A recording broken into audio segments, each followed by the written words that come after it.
Before Alexander conquered the world with his sword, he was first conquered by his teacher's mind, Aristotle. In the palace of Macedonia, a young prince sat on the floor, not the throne. Before him stood not a warrior, but a philosopher with sharp eyes and a calm voice. Aristotle didn't teach Alexander how to fight. He taught him how to think, and that was far more dangerous. He planted the seeds of logic, ethics, and the idea of justice. Alexander learned that true strength wasn't the power to destroy, but the ability to understand mankind. Every day, their lessons turned into a battlefield of ideas about freedom, destiny, and what it means to be a king. And in every argument, Aristotle won, not by authority, but because his mind was sharper than any blade. Yet as Alexander grew, differences began to appear. The pupil wanted to conquer the world, while the teacher wanted only to conquer himself. When Alexander finally set out to rule the earth, he carried a sword in his right hand and Aristotle's mind in his left. The emperor conquered the world, but the philosopher conquered the emperor. Before Alexander learned to rule the world, he had to learn to rule his own thoughts. Aristotle took him outside the palace, into nature. He pointed to rivers, mountains, and stars and said, "Look, everything has a cause. The world is not a battlefield, but a system." Alexander learned that knowledge was the highest form of power. He learned to identify poison from plants, direction from stars, and to understand that true victory begins in the mind, not in the sword. Whenever Alexander failed to grasp a lesson, Aristotle never grew angry. He simply said, "A true king is not the one who commands others, but the one who can command his own mind." But that lesson slowly became a curse, for the deeper Alexander understood the world, the more he realized the world was too small for his thoughts. And from that seed of logic, an unbounded ambition was born. Aristotle wanted to shape a leader, but what he created was the greatest conqueror in history. Two objects shaped the world, Alexander's sword and Aristotle's pen. Every one of Alexander's war strategies was born from discussion. Aristotle taught him to analyze his enemies as he would analyze ideas. "Do not attack with emotion," he said. "Attack through the gaps in their logic." From that, Alexander built tactics no one had ever seen before. He read battle formations like a philosopher reads arguments, analyzing, dissecting, and then conquering. Yet Aristotle never sought war. He only wanted Alexander to understand the wisdom of knowledge. But the pupil saw something else. Knowledge not as understanding, but as a weapon of domination. Every one of Alexander's victories, every city that fell, was an echo of lessons once given by Aristotle, and every drop of blood spilled was the dark shadow of the philosopher's teachings. The philosopher had taught logic to seek truth, but in his students' hands, logic became strategy for conquest. Aristotle created a sharp mind, and the world bled for it. Aristotle created a great thinker, but he forgot even thinkers can burn with ambition. Alexander was no longer the child in the palace. He was now the heir to the throne, and Aristotle's words echoed in his head like a war chant. Everything has a cause. Everything can be explained.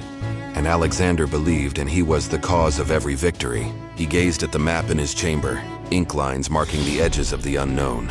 For Aristotle, the map was knowledge. For Alexander, it was a target. They met once more in the palace garden. Aristotle spoke of justice and the limits of power. Alexander smiled faintly and said, "Teacher, isn't understanding the world the same as mastering it?"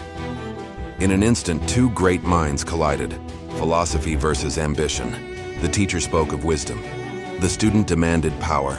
Aristotle had lit a fire in Alexander's mind, but forgot the fire that illuminates can also consume. Every teacher wishes for their student to surpass them. But what if the student surpasses even morality itself? When Alexander began conquering Asia Minor, Aristotle's name echoed in every camp. Philosophical logic, he said, is the sharpest weapon. But in Athens, Aristotle heard the news. His student now burned cities, enslaved nations, and wrote history in blood. He sat silently in his study. "Have I created a leader?" he murmured. "Or a monster that can think?"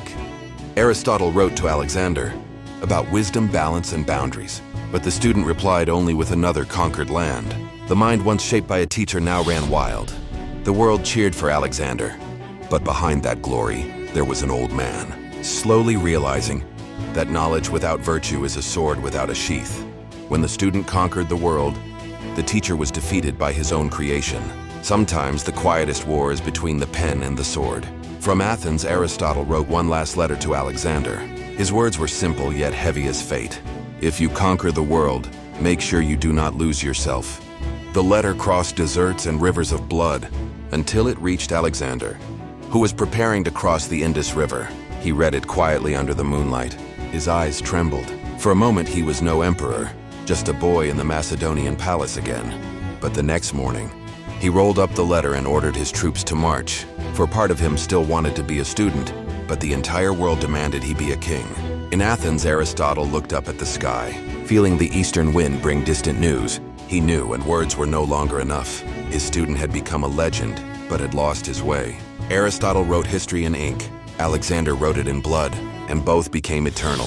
They shared the same vision, but chose different paths. After Alexander conquered Persia, he began calling himself a god on earth. Meanwhile, Aristotle wrote of man as a rational animal. Both gazed upon the world from the same height, yet understood truth from opposite sides. For Alexander, knowledge was power. For Aristotle, knowledge was responsibility. Their bond broke without a word. Aristotle was never summoned to the palace again. Yet in every major decision Alexander made, the shadow of his teacher's logic remained, like an echo that glory could never erase. Aristotle's philosophy lived in Alexander's mind, but died in his heart. Aristotle taught the limits of logic, but Alexander believed in no limits at all. After conquering India, Alexander stood at the edge of a great river and asked, "Is there still a world beyond this?" He wanted to keep marching, to the ends of the earth, to the point where even his teacher's explanations could go no further. In Athens, Aristotle wrote of balance and perfection. Alexander wrote of excess and conquest. Both sought the highest meaning, but one through the pen, the other through the sword. The world became too small for Alexander, but too vast for Aristotle's mind. When Alexander's body died, his thoughts lived on, inside Aristotle's books. News of Alexander's death reached Athens like a whisper from the heavens. Aristotle did not weep. He merely closed his eyes and whispered, "At last the world stops running." He wrote one final line in his notes, "Everything has a cause." Then he stared into nothingness, realizing, sometimes the greatest cause is wisdom misunderstood. Alexander died young, but the ideas that guided him lived for thousands of years. The student conquered the earth. The teacher conquered time. Aristotle failed to stop Alexander, but succeeded in changing civilization forever. After both were gone, their teachings spread across the world. Aristotle's logic became the foundation of science, and Alexander's courage became the symbol of progress. Philosophy and power, two sides of the same coin.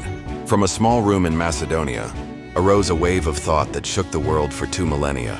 Every university, every book, every rational idea today is a trace of the lessons between that teacher and his student. Alexander conquered the world in 1 generation. Aristotle conquered it forever.